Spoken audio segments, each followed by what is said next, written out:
जाहिद को लोग सेठ क्यों कहते हैं? क्यों?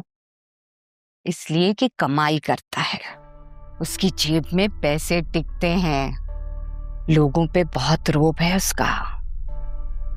बस बेटा यकीन करो, तुम्हारी माँ से ज्यादा मैं तुम्हें दिल से चाहती हूँ। बस ये ना हो कि तुम कमाने के बाद अपनी ताई को ना भूल जाना।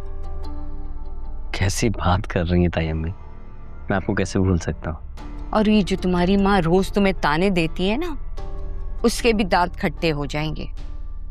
लेकिन भैया एक बात कहूँ, वो जो तुम्हारे साथ सुलूक करते हैं ना, दुश्मन के औलाद के साथ भी ऐसा सुलूक ना हो जैसे तुम्हारी माँ तुम्हारे साथ करती है। वैसे बेटा, इंसान की असल जिंदगी जो है ना, वो शादी के बाद शुरू होती है।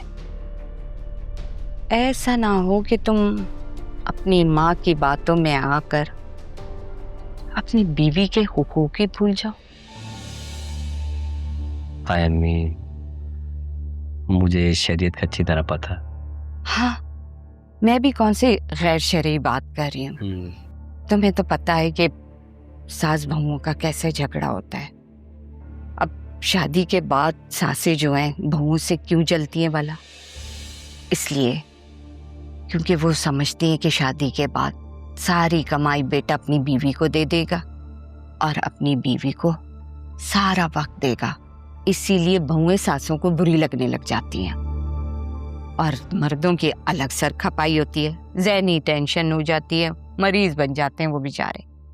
और तुम्हें तो पता है ना कि तुम्हारी माँ वैसे ही तुम्हें प्यार नहीं करती है बेटा। शादी के बाद तो तुम दोनों का जीना हराम कर देगी भाई वो। हाँ बिल्कुल ठीक कह रही है ताईजान।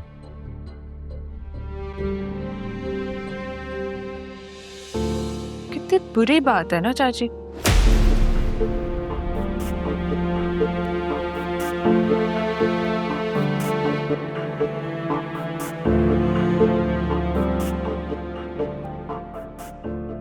कौन था बाहर? रेहाना चाची थी। हाय अल्लाह, मैं मर गई।